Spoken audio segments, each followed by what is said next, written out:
है कि ऑफ नहीं होगा। और चलिए फटाफट से शुरू करते हैं आज की कहानी।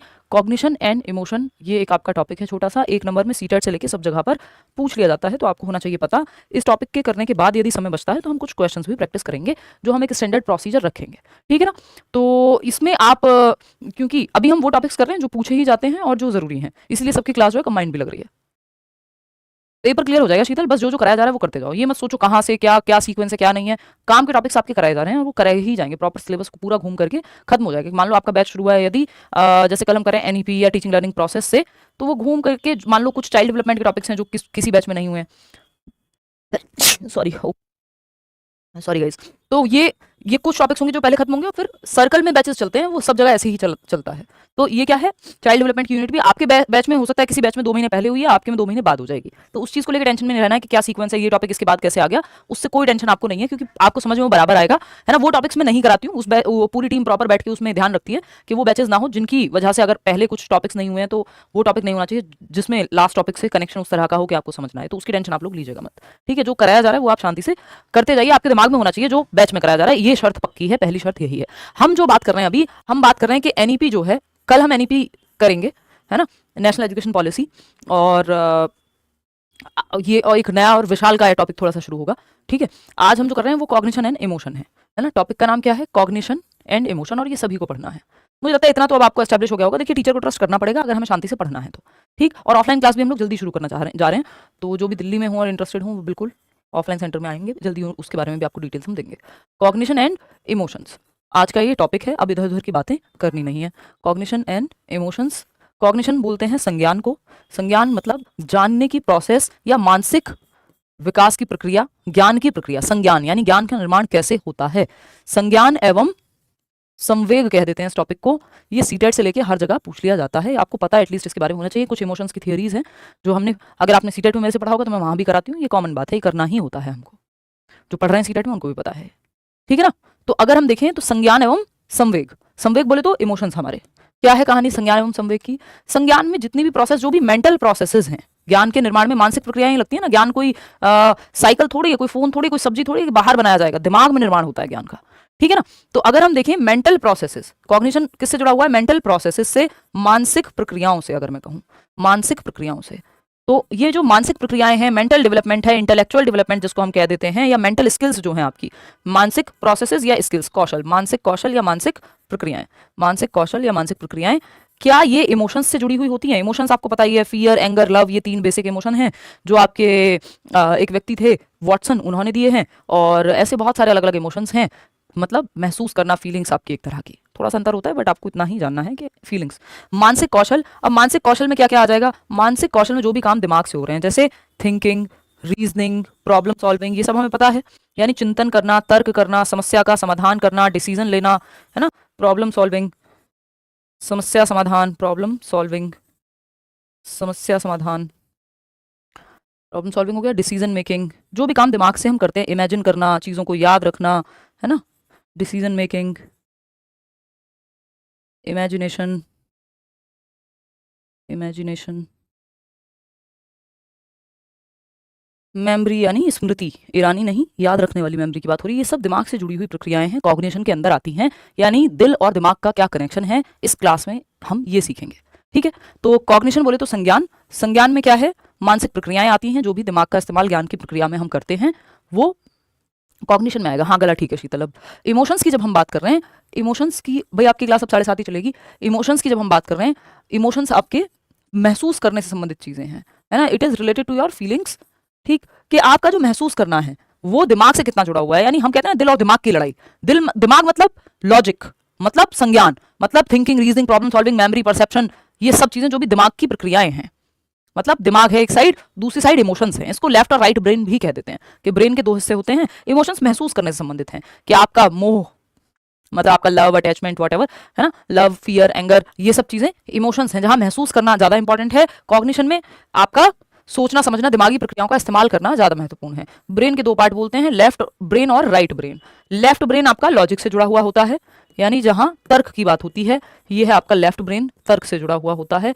और राइट ब्रेन जो है आपका, ये जुड़ा हुआ होता है आपका दायां दिमाग कह लीजिए, राइट ब्रेन, राइट ब्रेन या right part of the brain, ये जुड़ा हुआ होता है आपके इमोशंस से या क्रिएटिविटी से, या इमोशंस से या क्रिएटिविटी से। गाना, नाचना, वॉटेवर, ड्राइंग, पेंटिंग, ये सब क्रिएटिव काम है। तो ये राइट ब्रेन ज़्यादा एक्टिव होता है जब हम क्रिएटिव काम करते हैं, और लेफ्ट ब्रेन जब हम लॉजिकल मैथ्स पढ़ रहे हैं, साइंस पढ़ रहे हैं, लैंग्वेज पढ़ रहे हैं, है ना, लैंग्वेज भी लेफ्ट ब्रेन से ही जुड़ी हुई है। तो लेफ्ट और राइट ब्रेन का बैलेंस होना जरूरी है। तो ये यही बात हो रही है कि लेफ्ट ब्रेन और राइट ब्रेन की लड़ाई में अगर एक तरह से इमेजिन करके हम देखें तो आपका कॉग्निशन यानी जो तर्क से संबंधित है, दिमागी मानसिक प्रक्रियाओं से संबंधित है, और राइट ब्रेन जो इमोशंस से संबंधित है। बट ऐसा नहीं कि इमोशंस जो है सिर्फ राइट ब्रेन में ही संभव है, लेकिन हाँ हम कहेंगे कि हाँ इमोशंस का नाता हम राइट ब्रेन से ही जोड़ते हैं। तो इतनी बात ठीक है। अब बात ये हो रही है यहाँ पे कुल मिलाकर के पूरी टॉपिक में, पूरी थियोरी में, कि जो कॉग्निशन है और जो ये इमोशन है, ये दोनों एक दूसरे को प्रभावित करते हैं, या दिमाग अलग है दिल अलग है? तो जी हाँ, ये एक दूसरे को प्रभावित करते हैं। ज़्यादातर लोग इसी बात को मानते हैं। लोग बोले तो साइकोलॉजिस्ट, थियोरिस्ट, सिद्धांतकार यही बात मानते हैं कि जी कॉग्निशन और इमोशन जो है यानी संज्ञान, ये जो मानसिक प्रक्रियाएं हैं, सोचना, समझना, जानना, चीज़ों को तर्क करना, है ना, चिंतन मनन करना, ये सब जो है दिमागी प्रक्रियाएं हम मानते हैं ये कनेक्टेड हैं हमारे संवेगों से, हमारी भावनाओं से, हमारे महसूस करने से, है ना। तो ये बाई डायरेक्शनल रिलेशनशिप बोलते हैं इसको ज्यादातर केस में। बाई डायरेक्शनल मतलब द्विदिशीय है, यानी दिल दिमाग को और दिमाग दिल को दोनों एक दूसरे को प्रभावित करते हैं। बाई डायरेक्शनल रिलेशनशिप है यानी द्विदिशात्मक रिलेशनशिप है, द्विदिशात्मक रिलेशनशिप है। बात सही है, द्विदिशात्मक। क्लियर है बात? कोई दिक्कत, परेशानी, दर्द, समस्या इस बात को समझने में हो रही हो तो आप बता सकते हैं। थैंक यू शिवानी, आपको खुद पसंद करते हैं आपकी क्लास, मेरे सिस्टर। थैंक यू मुकर्रम। चलिए बहुत बढ़िया फरहान, आते हैं वापस से अपने टॉपिक से, भटकिए मत। ये जो पढ़ रहे हैं हम सब दिमाग में होना चाहिए, तभी नौकरी मिलेगी, तभी पेपर क्लियर होंगे, तभी सारा जीवन जो है आगे की तरफ बढ़ेगा। तभी आप 4 लोगों को कहेंगे भाई हिमांशी मैम से पढ़ लो, हिमांशी सिंह से पढ़ लो, जो आपका मन करे, है ना। एक तो ये तो हाँ, जिस दिन बिल्कुल बिल्कुल वर्षा कह रही है कि जिस दिन हम हैप्पी होते हैं, या इवन मैं भी जब एक्साइटेड होती हूँ, एनर्जी के साथ पढ़ा रहे होते हैं, तो अच्छा पढ़ा जाता है, अच्छा पढ़ाया जाता है। क्यों? क्योंकि आपके इमोशंस आपके कॉग्निशन को प्रभावित कर रहे हैं। अगर आप बुखार में हैं, आप सदमे में हैं, आपके जीवन में कोई घटना घटी है, आपका ब्रेकअप हुआ है, तो वो कहीं ना कहीं प्रभावित करता है। हम कहते नहीं, आपने देखा होगा स्कूल में कि एक टीचर है वो बहुत चिड़चिड़ी रहती है, या आज तो मैम का बड़ा मूड खराब था, लगता है अपने पति से लड़ाई करके आई थी। मतलब क्या है? जो कॉग्निशन है, जो thinking, reasoning, problem solving, decision making, imagination, ये सारी जो प्रोसेस हैं जो दिमाग से हो रही है स्कूल में, जो काम है आपका जिसमें दिमाग इस्तेमाल हो रहा है, वहां इमोशंस आ रहे हैं बीच में, क्योंकि वो प्रभावित कर रहे हैं। तो कॉग्निशन एंड इमोशन एक दूसरे को प्रभावित करते हैं, बाय डायरेक्शनल है, ठीक है ना, बिल्कुल। यानी द्विदिशात्मक है, यानी एक दिशा में नहीं चल रही कि बस कॉग्निशन तो इमोशन को प्रभावित करेगा, यानी दिमाग तो दिल को प्रभावित करेगा बट दिल नहीं करेगा। करेगा भाई। अगर आपके इमोशंस, आपने सोच लिया नहीं भाई नौकरी तो लेनी है, कई लोगों को आपने सुना होगा कि फलाने ने एक ताना मार दिया था बचपन में, या टॉन्ट कर दिया था, या किसी ने कह दिया था तुमसे नहीं होगा, वो दिल पे ले ली बात और अब तो करके दिखाएंगे। मतलब जो सीखना था, जितनी मेहनत, कड़ी मेहनत करनी थी कर लिया। जिसने सोच लिया नहीं आईएएस तो बन के रहेंगे, है ना, और अपने देश को दूसरे नंबर पे ले जाकर के रहेंगे, कि पहले नंबर पे क्यों नहीं, क्योंकि वो मेरा सपना नहीं है। समझ लो, वो बिहार के सोनू की एक क्लिप है, ये मैं अपनी मर्जी से नहीं कह रही हूँ, जिन्होंने देखा होगा इंटरनेट पे। तो it is like that only, कि मेरे इमोशंस अगर आईएएस बनने से जुड़े हुए हैं तो मेरी दुनिया में पता नहीं क्या क्या बन रहे हैं लोग, मैं अपनी सारी एनर्जी कहाँ लगाऊंगी, वहां लगा दूंगी। तो सबका वैसे ही है। तो इमोशंस भी आपके कॉग्निशन को प्रभावित करते हैं कि आप महसूस क्या कर रहे हैं, उस हिसाब से फिर आपका दिमाग को भी वही दिशा मिलती है। अगर आप बहुत सैड हैं तो आपका दिमाग भी उतने अच्छे से काम नहीं करता, और अगर आप खुश हैं तो हो सकता है आपका दिमाग बहुत अच्छे से काम करे। बहुत ज्यादा खुश हैं तो एक बात अलग है, वो फिर इमोशंस अगर सुपर हाई हैं तो भी गड़बड़ आप कर देंगे, ठीक है ना। तो ये एक बात है आरती, थैंक यू रोमा। तो ये इमोशंस और कॉग्निशन क्या है, एक दूसरे को प्रभावित करते हैं, बाय डायरेक्शनल होते हैं, ठीक है। इमोशंस की अगर आप बात करेंगे तो उससे पहले हम कॉग्निशन को जान लेते हैं थोड़ा सा। कॉग्निशन क्या है? The mental processes, the mental process to acquire knowledge, यानी कॉग्निशन मतलब संज्ञान, ज्ञान प्राप्त करने की मानसिक प्रक्रिया को कहते हैं। यानी जो मेंटल प्रोसेसेस ज्ञान की प्राप्ति में लग रही हैं, क्या है वो मेंटल प्रोसेसेस? सोचना यानी थिंकिंग करना, तर्क करना, रीजन करना, मैथ समझ रहे हैं, रीजनिंग लग रही है, रीजनिंग पढ़ रहे हैं, तो ये सब क्या है? मानसिक प्रक्रियाओं का इस्तेमाल हो रहा है, ठीक है ना रानी। क्या हो रहा है? मानसिक प्रक्रियाओं का इस्तेमाल हो रहा है। बात सही है या नहीं है? कोई दिक्कत परेशानी इस बात को समझने में हो रही हो तो आप मुझे बता दो। तो कॉग्निशन यानी mental process to acquire knowledge, ज्ञान प्राप्त करने की मानसिक प्रक्रिया को हम संज्ञान कह रहे हैं, जिसमें परसीव करना चीजों को, परसीविंग क्या होता है? अनुभूति या फिर एक नजरिया बनाना। परसेप्शन कहते हैं ना हम, कि आप किसी को देखते हैं, कोई टाई सूट में आया है, टाई लगा के प्रॉपर, और एकदम थोड़ा इंग्लिश बोल रहा है, आपको लगेगा हाँ यार पढ़ा लिखा व्यक्ति है, ये परसेप्शन है। हो सकता है सिर्फ लिटरेट हो सकता है बाहर का कवर बहुत अच्छा हो, दिमाग अंदर से सुपरफिशियल ही हो, सिर्फ प्रिटेंशियस ही हो, you never know. But brain जो है, ह्यूमन ब्रेन ऐसे ही काम करता है, परसीविंग, परसेप्शन। किसी की महंगी गाड़ी देख के आपको लग रहा है बहुत अमीर होगा, आपको नहीं पता अंदर से हालत क्या है। फिर आप देखते हैं न्यूज में, पता लगता है कि अरे ये तो सब रेंटेड था, या ये था वो था, कुछ पता ही नहीं लगता आधे लोगों का। तो ठीक है ना। तो कुल मिलाकर के बात ये है कि परसीविंग यानी हम दिमाग से परसेप्शन बनाता है, हमारे ये जो 5 सेंसेस हैं हमारे ब्रेन को एक इमेज भेजते हैं, कुछ हमने देखा, महसूस किया, है ना, कुछ ऑब्जर्व किया, तो हमारे दिमाग में एक परसेप्शन क्रिएट होता है हर चीज को लेकर के। ऐसा ही है। तो ये परसीव करने में ब्रेन क्या संज्ञानात्मक प्रक्रियाएं लगती हैं, कि आपका जो भी 5 सेंसेस हैं उनसे इंफॉर्मेशन ब्रेन में गई और एक इमेज बनी। मेमोरी यानी स्मृति, यानी चीजों को याद रख पाना, ये भी कॉग्निशन से ही संबंधित है। रीजनिंग यानी तर्क, तर्क कर पाना। प्रॉब्लम सॉल्विंग यानी समस्या का समाधान करने में भी तो दिमाग ही खर्च होगा भाई। समस्या समाधान, बात सही है, समस्या समाधान, क्लियर है इतनी बात। रिकॉग्नाइजिंग यानी पहचान करना चीजों की, देख करके पहचान करना, इसमें भी ब्रेन इस्तेमाल होगा। कॉन्सेप्चुलाइजिंग यानी संप्रत्यय निर्माण, ये कहाँ मेंटल प्रोसेस में ही आती है ना, मानसिक विकास में ही आता है संप्रत्यय निर्माण, यानी कॉन्सेप्ट्स का निर्माण या कॉन्सेप्ट्स मेकिंग। दुनिया में आप प्याजे पढ़ रहे हैं तो वो भी तो एक कॉन्सेप्ट ही बन रहा है, कहाँ बन रहा है, दिमाग में आपके। पजल सॉल्व कर रहे हैं, बिल्कुल क्या यूज हो रहा है उसमें, दिमाग ही इस्तेमाल में आ रहा है। बात सही है, कोई दिक्कत परेशानी, हाँ शिवानी सब हो जाएगा, कोई दिक्कत वो हो जाएगा। रितेंद्र, मैंने बोला हुआ है टीम को कि किसी एक बैच में आई थिंक चाइल्ड डेवलपमेंट की स्टेजेस मिस हो गई हैं, पता नहीं वो कैसे, कि कुछ बैच में क्लास लगी होगी, एक आध क्लास में मिस हुई है, तो वो डलवा दिए जाएंगे। वो एक ही टॉपिक है, 2 क्लास में हो गया होगा या 1 क्लास में हो गया होगा, तो वो डलवा देंगे। टीम को मैंने बोला हुआ है, और ये आप लोग बता दिया करो। वैसे मैंने टीम को बोला हुआ है, वो लिस्ट बनाती है बैठ के टीम के, किस बैच में क्या गया है क्या नहीं, ठीक है ना। हाँ, वो रितिका रिफ्रेश करके चलाओगे तो चल जाएगा, बाकी मैं बोल दूंगी कि अगर कल वाली क्लास चलने में दिक्कत आ रही। मुझे भी लग रहा था कल कि आप लोगों के कमेंट्स जो है अटक अटक के आ रहे थे कि कुछ तो दिक्कत है आज की क्लास में। ठीक, आपका टाइम 7:30 हो गया, जिनका 6 बजे था उनका भी 7:30 हो गया। ये कंबाइंड क्लास चलेगी क्योंकि ये टॉपिक्स मुझे सब जगह कराने ही हैं हर एक बैच में, ठीक है जी। तो अगर हम देखें cognition, the mental process to acquire knowledge, ज्ञान प्राप्त करने की मानसिक प्रक्रिया को हम क्या कह रहे हैं, संज्ञान कह रहे हैं। तो परसीव करना, चीजों को रिकॉग्नाइज पहचानना, संप्रत्यय का कॉन्सेप्ट का निर्माण करना अपने दिमाग में, मेमोरी, रीजनिंग, प्रॉब्लम सॉल्विंग, ये सारी मेंटल प्रोसेसेस हैं। चाहे इसमें फिर इमेजिनेशन हो, चाहे फिर आपका इसमें डिसीजन मेकिंग हो, ठीक है ना, परसेप्शन तो इसमें आ ही गया है। तो ये जितने भी काम दिमाग से हो रहे हैं, यानी कल्पना करना, ठीक है जी। तो ये सब क्या है, कॉग्निशन का पार्ट है। तो कॉग्निशन आपने समझ लिया, जितनी भी मेंटल प्रोसेसेस है, मानसिक प्रक्रियाएं, वो कॉग्निशन है। अब वहीं अगर हम बात इमोशंस की कर रहे हैं, जो चीजें महसूस करने से संबंधित हैं, उनको हम इमोशंस कह रहे हैं। इमोशंस की अगर हम बेसिक इमोशंस की बात करें, जो हमारा फीलिंग एस्पेक्ट है, जो हमारा राइट ब्रेन वाला एस्पेक्ट है ना, इसमें वॉटसन ने, ऐसे तो बहुत सारे लोगों ने बहुत सारी थियरीज दी हैं, बहुत सारी बातें हैं। मैकडूगल भी 14 इंस्टिंक्ट से 14 इमोशंस को, 14 प्रवृत्तियों से 14 संवेगों को जोड़ते हैं, बट जनरली नहीं पूछा जाता है, तो वो मैं आपको नहीं बता रही हूँ क्योंकि मैं आपका उतना ही समय लूंगी जितना जरूरी है। तो इमोशंस यानी संवेग, वॉटसन एक व्यक्ति हैं जिन्होंने व्यवहारवाद के जनक भी कह दिया जाता है इनको, बट आपको बस इतना पता होना चाहिए। तो वॉटसन ने 3 इमोशंस की बात की, ये सीटेट से लेकर कहीं भी पूछ लिया जाता है। 3 इमोशंस इन्होंने कहा है जन्म से होते हैं, बाय बर्थ। 3 इमोशंस जन्म से होते हैं, बाय बर्थ होते हैं, as per Watson. 3 emotions by birth होते हैं, 3 इमोशंस बाय बर्थ होते हैं, ठीक है जी। कैसे, देख लेते हैं एक बार।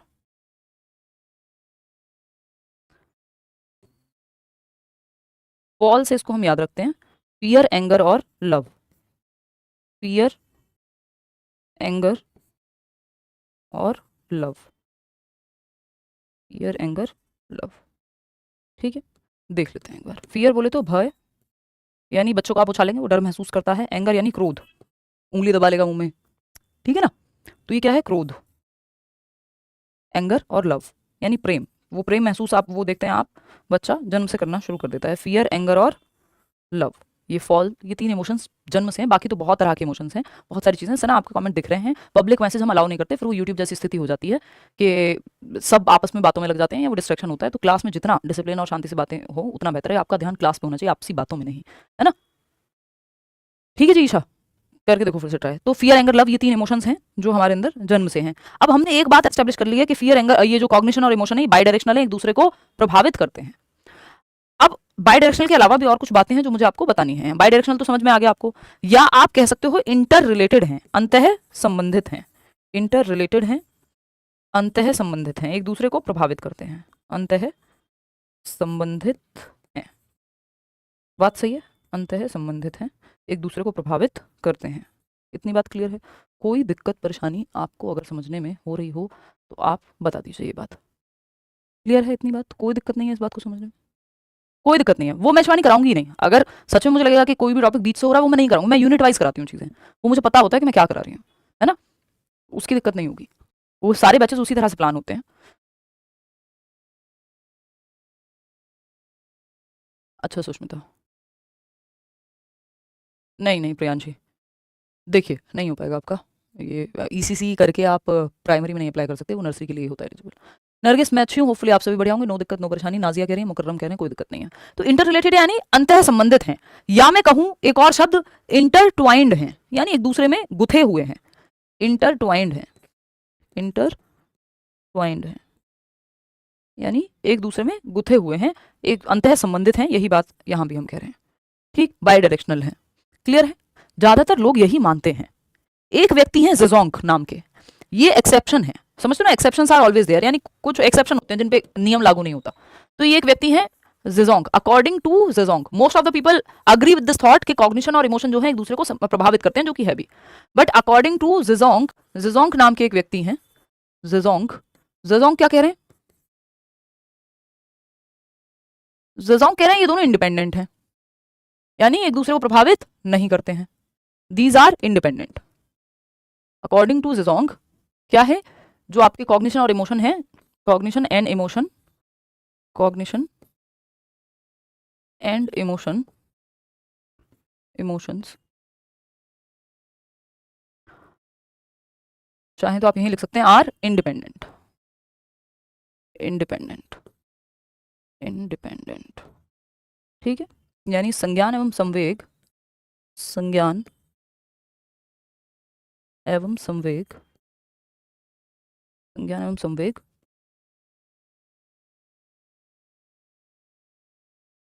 एक दूसरे से स्वतंत्र हैं। क्या है? स्वतंत्र हैं, स्वतंत्र हैं, ठीक है। इतनी बात, कोई दिक्कत परेशानी दर्द समस्या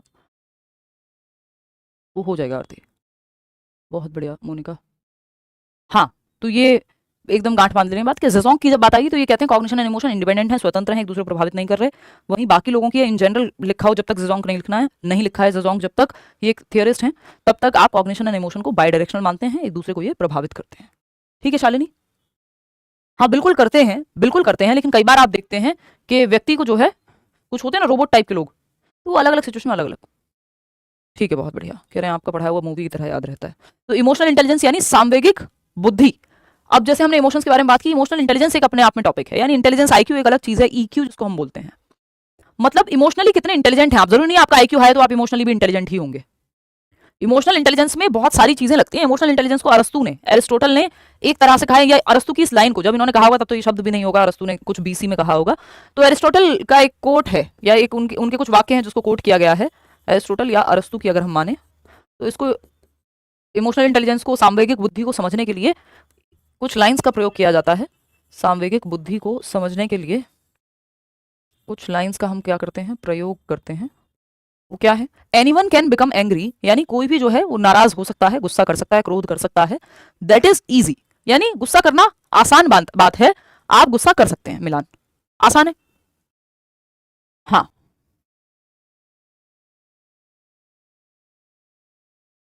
पता नहीं पीयूष क्या कह रहे हो, दो अलग चीजें हो। मेल कर दिया करो इन सब बातों का, हमारी टीम रिप्लाई कर देती है। Anyone can become angry, that is easy, but to be angry with the right person, यानी कोई भी नाराज हो सकता है, नाराज होना आसान बात है, दैट इज इजी। बट सही व्यक्ति के साथ, भाई आपको पता है एक व्यक्ति है एक नंबर का खराब इंसान, उसके साथ हो लो आप नाराज, जैसे फर्क ही नहीं पड़ता, जो है ही नहीं इस लायक कि उसके साथ नाराज हुआ जाए। या फिर आपका बॉस है, या फिर आपका हो सकता है कोई और इस तरह की स्थिति में जहां आपके नाराज होने से कुछ होना हाना है नहीं, है ना। तो anyone can become angry, that is easy, but to be angry with the right person, सही व्यक्ति के साथ नाराज होना, टू द राइट डिग्री, सही मात्रा में नाराज होना। ऐसा नहीं आप ओवर कर दें, अगला इंसान जाके आत्महत्या ही कर ले, आपने इतनी नाराजगी जता दी, है ना।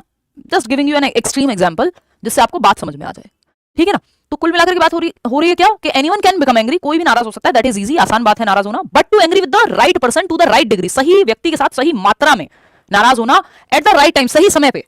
कई बार होता है ना, कहते हैं कि भाई फलाने रिश्तेदार आए हुए थे, तुम आपस में लड़ने लग गए दोनों पति पत्नी, या बच्चे को डांटना शुरू कर दिया सबके सामने, तो सही जगह पे सही मात्रा में सही व्यक्ति के साथ। कि आप नाराज हैं अपने बॉयफ्रेंड से तो एक अलग तरह की नाराजगी होगी, आप अपने भाई से या बच्चे से नाराज हैं एक अलग तरह की नाराजगी होगी, और अलग मात्रा होगी, समय अलग होगा, ठीक है ना। फॉर द राइट पर्पस, सही उद्देश्य, उद्देश्य क्या क्या चाहते हैं आप उस नाराजगी से, पर्पस क्या सॉल्व होगा वो देखिए। And in the right way, सही तरीके से नाराज होना, दैट इज नॉट इजी, कि आपको पता हो आप किस जगह पे किस व्यक्ति से, सही व्यक्ति से सही जगह पे सही मात्रा में सही तरीके से सही उद्देश्य के साथ यदि आप नाराज होना जानते हैं, that means you have a thing called emotional intelligence in your persona या personality। मतलब क्या हुआ, बिल्कुल हेल्पफुल है प्रिया, कि इमोशनल इंटेलिजेंस वो है जिसको पता हो इमोशनली कौन से इमोशन का इस्तेमाल कहाँ करना है, कितना अवेयर है आप अपने इमोशंस को, कितना मैनेज करना जानते हैं, कितना कंट्रोल आपका अपने इमोशंस पे है ना। हाँ बिल्कुल आयुषी, कि आपके बॉस से आप डांट खा के आए और बच्चों पे आप अगर वो अपने घर में जाकर के फ्रस्ट्रेशन निकाल रहे हैं, that is not, that person can not be called an emotionally intelligent person, कि उस व्यक्ति को हम ये नहीं कहेंगे कि बहुत इमोशनली इंटेलिजेंट व्यक्ति है। आपको पता होना चाहिए ना, आप जीवन में सबके भसड़ है, जीवन में सबके समस्याएं हैं। तो इसका मतलब जब भी स्थिति ऐसी हो रही है कि हम झड़प रहे हैं इधर उधर, मैं आप हर व्यक्ति के साथ ये चीजें हो सकती हैं, तो दैट मीन्स हमें कुछ करेक्ट करने की जरूरत है। और हम सब ईश्वर नहीं है कि हम फाइनल हैं। कुछ लोग बहुत बेहतर तरीके से मैनेज कर लेते हैं इमोशंस को, कुछ लोग फट पड़ते हैं, कुछ लोग सही समय पे नहीं फटते, गलत जगह पे फट जाते हैं। तो कुल मिला के बात यह है कि इमोशनली इंटेलिजेंट व्यक्ति वो होगा जो सही समय पे सही व्यक्ति के साथ सही पर्पस में सही मात्रा में सही तरीके से नाराज हो रहा है। यानी जिस व्यक्ति का अपने इमोशंस पे कंट्रोल है, अपने इमोशंस को लेके वो अवेयर है, मैनेज करना जानता है और एक्सप्रेस भी करता है जहां जरूरत पड़ती है। ऐसा नहीं बस दबा के बैठे रहो सारे इमोशंस को, किसी को कुछ ना कहो तो इमोशनल इंटेलिजेंट हो गए, फिर आप कहीं मेंटल हॉस्पिटल में मिलोगे, क्योंकि इतना भर लिया आपने अपने अंदर कि वो निकलेगा कभी ना कभी फट के। और ये बात सिगमंड फ्रॉइड कहते हैं कि जो इमोशंस हम दबाते हैं, जिन चीजों का हम दमन करते हैं, वो दबते नहीं है, वो फट के निकलते हैं एक साथ। ठीक है, लाइव क्लास चल रही जाकिर हुसैन, कैसी बातें करते हो। कुछ लोगों का कुछ नहीं हो सकता, उनको पढ़ना नहीं होता है, बस इधर उधर ही बातें करनी है। देखो कुछ थियरीज हैं इमोशंस की, यानी संवेगों के सिद्धांत हैं कुछ, यहाँ आके लिखते रहेंगे रिकॉर्डेड क्लास हम यहाँ। हाँ, दीपिका कह रही है that means I am not emotionally intelligent person. ऐसा सबको थोड़ा थोड़ा लग सकता है, और ये लगने का मतलब है कि हाँ आप में गुंजाइश है इंप्रूवमेंट की। ये जो व्यक्ति सच में बिल्कुल ही इमोशनली इंटेलिजेंट नहीं है, उसको तो ये समझ भी नहीं आएगा। उसके लिए तो वो तो कहेगा नहीं मैं तो सही हूँ, सारी दुनिया में ही कमी है। समझ लो प्रीति, बहुत बढ़िया। तो संवेगों के सिद्धांत, ये संवेगों के सिद्धांत यानी इमोशंस को लेके कुछ लोगों ने थियरी दी है कि कैसे कैसे इमोशंस आते हैं। जेम्स लैंग, विलियम जेम्स और ये कार्ल यंग, आई थिंक इनका नाम था लैंग, इनका फर्स्ट नेम मुझे याद नहीं आ रहा, बट दैट डजंट मैटर, आपसे ये नहीं पूछेगा। लेकिन जेम्स लैंग, ये दो लोगों ने जो फिजिकल रिस्पॉन्स होता है, ये मैं आपको लिख के बता देती हूँ, है ना। जो फिजिकल रिस्पॉन्स होता है, वेट, जो फिजिकल रिस्पॉन्स है, जेम्स लैंग की थियरी की अगर हम बात करें, जेम्स लैंग थियरी, तो जेम्स लैंग कहते हैं कि जो फिजिकल रिस्पॉन्स है, फिजिकल रिस्पॉन्स यानी शारीरिक प्रतिक्रिया से इमोशंस स्टिमुलेट होते हैं, इमोशंस आते हैं। यानी आप गले मिले किसी से और आपको अच्छा लगा, यानी ये जो फीलिंग है ये फिजिकल रिस्पॉन्स के बाद आई कि यार सामने वाला तो मुझे पसंद करता है, शायद पसंद as a normal human being भी, if you hug somebody the other person feels warm. मतलब क्या हुआ, हक करना, हाथ मिलाना, व्हाटएवर, ये पॉजिटिव रिस्पॉन्सेस हैं। तो फिजिकल रिस्पॉन्स जो है, फिजिकल रिस्पॉन्स मतलब ये शारीरिक प्रतिक्रियाएं, शारीरिक प्रतिक्रियाएं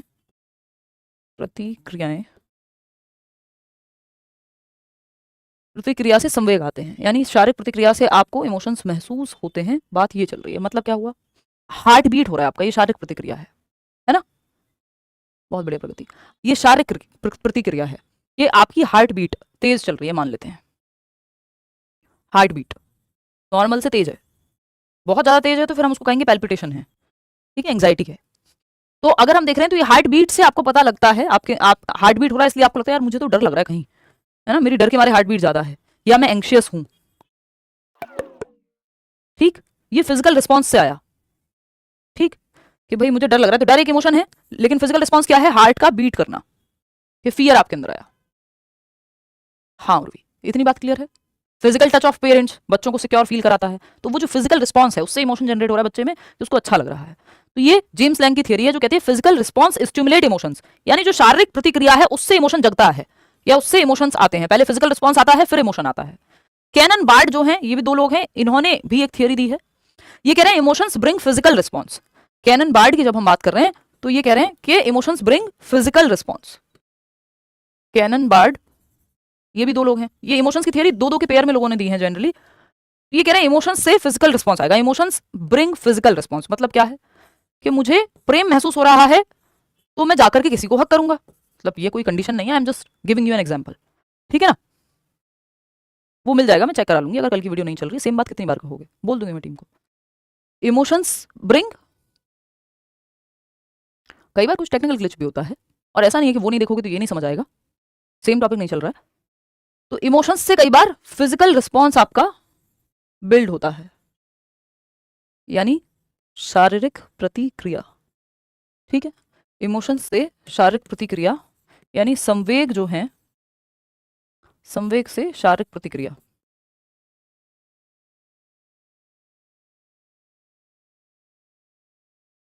संवेग से शारीरिक प्रतिक्रिया या अनुक्रिया जो आप कहना चाहें, जनरेट हो रही है, ऐसा कैनन बार्ड कह रहे हैं। मतलब क्या हुआ? मतलब आपको डर महसूस हो रहा था, उस डर महसूस होने से आपकी हार्ट बीट बढ़ी हुई है।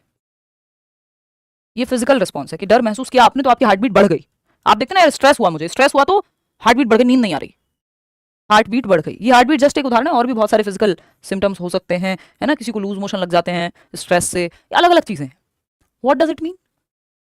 जो फियर है उससे हार्ट बीट का बढ़ना क्या है? पहले इमोशन आया फिर फिजिकल रिस्पॉन्स है, ठीक है।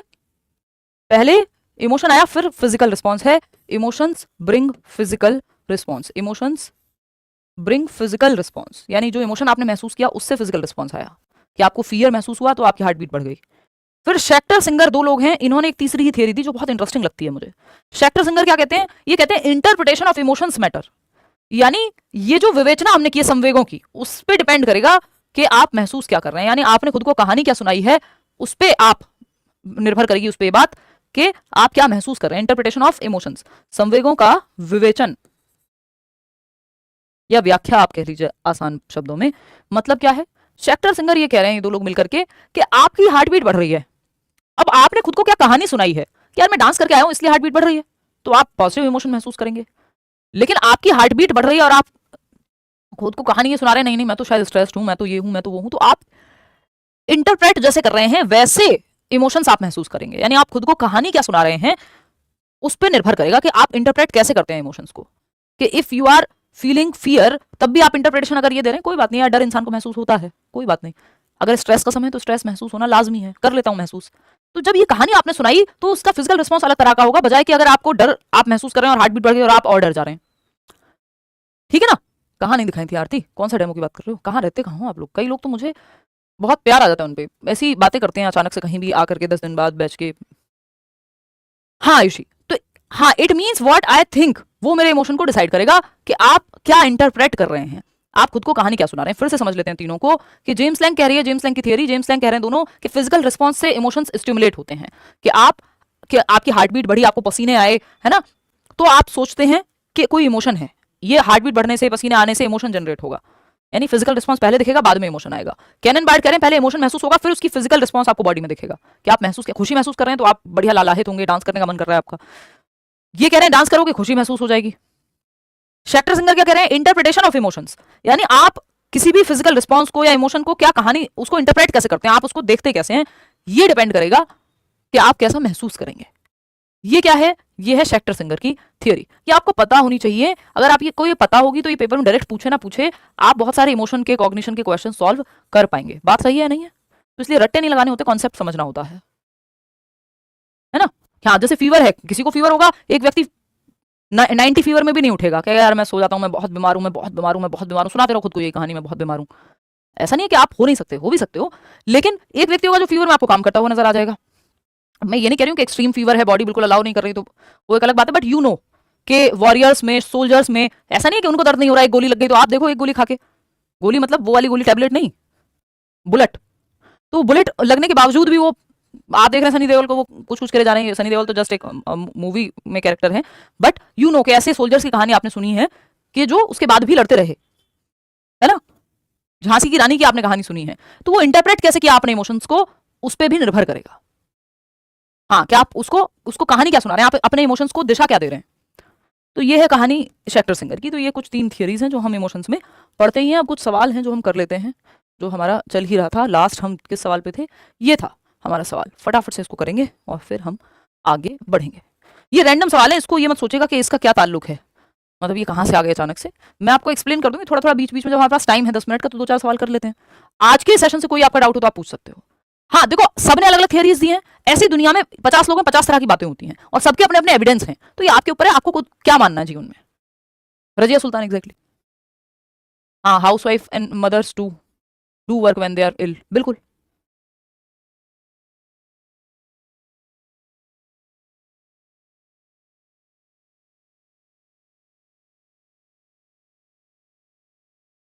रीना कह रही है कि सबने अलग अलग थियरी दी है, किसको सही मानना है, सब सही है, यही तो दुनिया है। ये सब्जेक्ट पढ़ के आप ज्यादा सही और गलत में बांट नहीं पाते लोगों को, क्यों, या चीज़ों को, मतलब कुछ चीज़ें छोड़ दें जो डायरेक्टली ही किसी को हार्म कर रही हैं, उसमें तो मैं बिल्कुल मानती हूँ कि वो सही गलत वहाँ होना ही चाहिए और सही दंड भी मिलना चाहिए।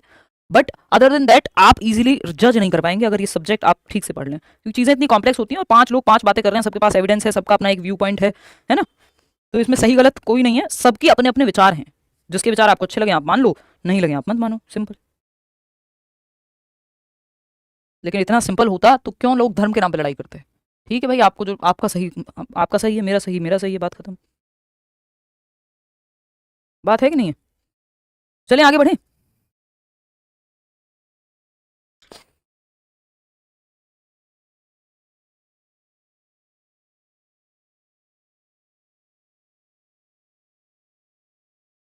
सब मिक्स जवाब दे रहे हैं इसमें। हाँ, तीनों थियरी टाइम और सिचुएशन और व्यक्ति के हिसाब से अलग है, सही है मतलब। देखिएगा,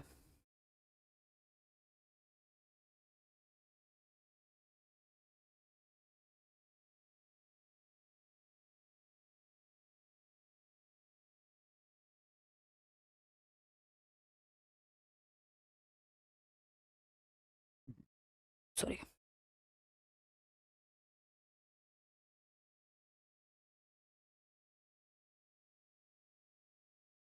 चलें शुरू करें। देखना ये थोड़ा सा घुमाएगा कई लोगों को ना सवाल। देखिएगा, तो अगर मैं बात करूं क्वेश्चन नंबर 5 की, ये क्या कह रहा है, मतलब 5 पे हम इसलिए शुरू कर रहे हैं क्योंकि कुछ पिछली क्लासेस में मैंने 1 2 4 सवाल इसके करा दिए थे, जो बैच तब साथ में नहीं चल रहे थे उनके नहीं हो पाए होंगे, बट उससे कोई फर्क नहीं पड़ता क्योंकि ये रैंडम प्रैक्टिस के सवाल हैं, जो 2 4 मैं आपको बीच बीच में ऐसे ही करा दिया करूंगी। जो टॉपिक हो सकता है आपका ना हुआ हो सकता है आपके बैच में भी ना हो सकता है रैंडमली आ जाए, है ना। तो how many broad categories of curriculum are there, यानी पाठ्यचर्या की जो ब्रॉड कैटेगरीज यानी मुख्य करिकुलम के मुख्य प्रकार या कितनी श्रेणियां हैं। पाठ्यक्रम मत लिखिएगा, पाठ्यचर्या। पाठ्यक्रम होता है सिलेबस, सिलेबस करिकुलम का जस्ट एक पार्ट है। करिकुलम एक पूरा पाथवे है, पाथवे ऑफ लर्निंग कह देते हैं इसको, कि एक रनवे ऑफ लर्निंग कह देते हैं, कि एक पूरी रूपरेखा है, एक एक एक्टिविटीज के अंदर आती है, including syllabus, including curricular activities school में जो हो रही हैं, को करिकुलर एक्टिविटीज, जो भी नाच गाना, science fete, sports, prayer, whatever is happening in the school, curriculum के अंदर ही वो आता है। ठीक है, मेन ब्रॉड कैटेगरीज 3 मानते हैं हम। ये डीटी प्लस में पूछा हुआ सवाल है, सीटेट में भी कल को पूछ सकता है, कोई बहुत बड़ी बात नहीं है, सिलेबस में डायरेक्टली नहीं है इसलिए हम नहीं पढ़ते हैं, बट यू नेवर नो। तो आपको ये पता होगा जनरल नॉलेज के तौर पे, तो ये सभी के लिए फायदेमंद है, नुकसान इसका कोई भी नहीं है, क्योंकि इसके लिए कोई बहुत भारी थियरी आपको अभी नहीं पढ़नी है ना। केवीएस में भी पूछ लेता है। तो ये क्या है, 3 ब्रॉड कैटेगरीज हैं, इसको एसएलपी से हम याद रखते हैं, और कि स्टूडेंट सेंटर्ड या सब्जेक्ट सेंटर्ड कहते हैं हम इसको। सब्जेक्ट सेंटर्ड यानी जो सब्जेक्ट है उसके आधार पर करिकुलम बनाया जाएगा। सब्जेक्ट सेंटर्ड, विषय केंद्रित, सब्जेक्ट के आधार पर चीजें चूज की जाएंगी, क्या क्या पढ़ाना है। दूसरा है लर्नर सेंटर्ड, यानी बच्चे को ध्यान में रख के, बच्चे की नीड, उसकी एज, उसके इंटरेस्ट को ध्यान में रख के करिकुलम बनाया जाएगा, एक्टिविटी प्लान बनाया जाएगा। और फिर होता है आपका प्रॉब्लम सेंटर्ड, यानी कोई प्रॉब्लम है, कोई टास्क है, जैसे हमारा जो है ये प्रॉब्लम सेंटर्ड है कुछ ना कुछ हद तक, कि हम एक मिशन है हमारे सामने, हमें एग्जाम क्लियर करना है, उस हिसाब से हमने सब्जेक्ट को भी इंक्लूड किया है। तो ये प्रॉब्लम सेंटर्ड, 3 मुख्य प्रकार हैं जो आपके करिकुलम के हम मान के चलते हैं। वैसे कई अनेकों प्रकार के करिकुलम हैं, और फिर तो आप 5 भी कम पढ़ जाएंगे, 10 तक हम पढ़ लेते हैं। जैसे नल करिकुलम है, इसके अलावा हिडन करिकुलम है ना। नल में होता है कि कुछ चीजें होते हुए भी सिलेबस में हमें पढ़नी नहीं होती क्योंकि वो उतनी महत्वपूर्ण नहीं होती, तो इसको हम अवॉइड कर देते हैं, नल करिकुलम, है ना। 0 भी बोल देते हैं इसको, कि ये पढ़नी ही नहीं है। जैसे मैं कुछ चीजें छोड़ देती हूँ आपको स्पेशली, क्योंकि हमें पता नहीं है जरूरी उतना, तो नल करिकुलम यानी महत्वपूर्ण नहीं है तो नहीं पढ़ाते हम, या नहीं सही लगती सिलेबस में होते हुए भी नहीं पढ़ाते। हिडन करिकुलम में कुछ चीजें लिखी नहीं होती बट आप सीख लेते हैं स्कूल में इनडायरेक्टली। जैसे मैं ये बात बहुत बार ये उदाहरण देती हूँ कि हमारे स्कूल में भोजन मंत्र होता था, और अन्न ग्रहण करने से पहले विचार मन में करना है, आगे का मुझे याद नहीं है, बहुत साल हो गए बुलंदशहर की मैं ये बात कर रही हूँ जब मैं वहां थी। तो बेसिकली वो इनडायरेक्टली ये सिखा रहा है वो भोजन मंत्र के, you should be grateful that you have food in your plate, मतलब आपकी थाली में खाना है, इस बात के लिए आपको ईश्वर का, नेचर का, वट एवर जिसको भी आप मानते हो, धन्यवाद आपको करना चाहिए कि आप भूखे पेट नहीं है। कितने लोग हैं जिनको खाना नहीं मिलता भरपेट दिन का। तो हिडन करिकुलम में चीजें लिखी हुई नहीं है, कुछ चीजें आप इनडायरेक्टली सीख लेते हैं, या आपके स्कूल में या आपके कॉलेज में, जैसे बहुत सारे बीटेक कॉलेज में ये कल्चर है कि वहां सर या मैम बोलते हैं अपने सीनियर्स को, तो वो बहुत साल बाद में मिलेंगे तब भी सर ही बोलते हैं। ये उनका इनडायरेक्टली लिखा हुआ नहीं है कहीं कि आप अपने सीनियर को सर बोलेंगे, कहीं पे भैया दीदी बोलते हैं बीएचयू टाइप की जगहों में, जो या आईआईटी में सर बोल देंगे। तो ये क्या है, ये इनडायरेक्ट चीजें जो आपने अपने कॉलेज के कल्चर से उठाई है, वहां करिकुलम में लिखी नहीं थी, इनडायरेक्टली आपने सीख लिया है ना। तो ये हिडन करिकुलम हो गया। इसमें भी हम कहते हैं कोवर्ट और ओवर्ट करिकुलम। ओवर्ट ऐसे, ये इंपॉर्टेंट चीजें बता रही हूँ आपको। ओवर्ट या फिर एक्सप्लिसिट करिकुलम कह देते हैं, जो दिख रहा है, जो लिखा हुआ है आपके करिकुलम में, जो एक्टिविटीज लिखी हुई है, चाहे वो सिलेबस हो, चाहे वो कि ये फेट होगी, इस टाइम पे ये फंक्शन होगा स्कूल में, ये सब ओवर्ट है, लिखा हुआ है। एक्सप्लिसिट है यानी इसका पढ़ना बाह्य करिकुलम कह दो आप इसको, बाह्य करिकुलम यानी जो लिखा हुआ है, जो एक्सप्लिसिटली डायरेक्ट है, ठीक, जो रिटन है, एक तरह से रिटन भी आप कह सकते हो। कोवर्ट क्या होता है? ओवर्ट मतलब जो दिखे बाहर, ऑब्जर्व किया जा सके। कोवर्ट यानी छिपा हुआ, जो लिखा नहीं हुआ बट आप, हिडन कह लो इसको या इम्प्लिसिट कह लो, कि आप इनडायरेक्टली चीजें सीख ले रहे हो, लिखी नहीं हुई है वो, बट आप उस एनवायरमेंट से चीजें सीख ले रहे हो। कोवर्ट देख करके आप सीख ले रहे हो, या छिपी हुई है इनडायरेक्टली, तो ये हिडन है एक तरह से, रिटन नहीं है, अगर इन वे आप देखेंगे तो। ठीक है ना। जीरो करिकुलम की कुछ चीजें हम कराते ही नहीं, वो नल भी बोल देते हैं उसको, कुछ चीजें महत्वपूर्ण नहीं होती तो लिखे होने के बावजूद भी वो टॉपिक्स हम नहीं करते हैं। ठीक, इस तरह की चीज़ें हैं जो आपको पता होनी चाहिए। आप कहेंगे तो एक सवाल मैं और करने को कहूँगी आपको, और ये कर लो आप, ये सबको ही करना चाहिए। ये आप इसमें थोड़े से कंफ्यूज होंगे बट हो जाएगा। ये देखना आप एक बार, how many areas of development are there in psychological determinants, यानी मनोवैज्ञानिक निर्धारकों में विकास के कितने क्षेत्र हैं, विकास के कितने प्रकार हैं, बेसिकली ये पूछ रहा है साइकोलॉजिकल डिटर्मिनेंट्स में। अब ये साइकोलॉजिकल डिटर्मिनेंट इन्होंने अपनी मर्जी से इसमें लगा दिया है। अब ये एक ऐसा सवाल है जिसके जवाब होने चाहिए कम से कम 2, लेकिन इन्होंने दिए नहीं है। एरियाज देखेंगे तो आप तो 6 भी सही लगेगा आपको, है ना। फटाफट से ये जवाब दो, फिर इसके बाद हम आज की क्लास कंक्लूड करेंगे और फिर हम आगे बढ़ेंगे। बात सही है या नहीं है? 3 मेन होते हैं, हाँ यही मान रही है आपकी बोर्ड भी, यही मान रहा है, तो हमें 3 ही मेन मानने हैं, नहीं तो सारे जवाब सही हो जाएंगे, ऐसे टॉपिक्स हैं।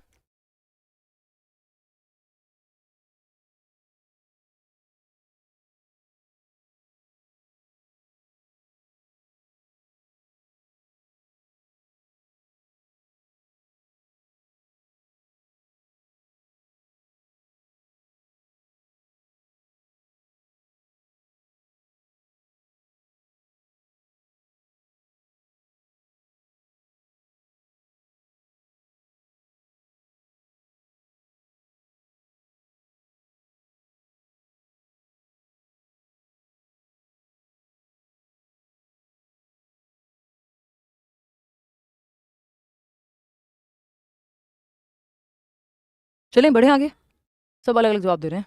7:30 है भाई अब क्लास का टाइम, 7:30।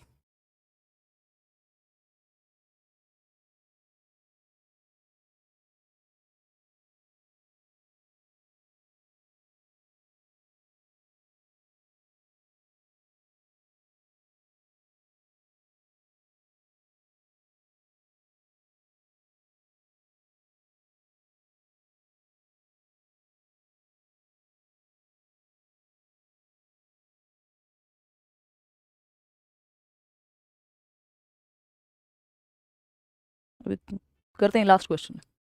Thank you Jyoti.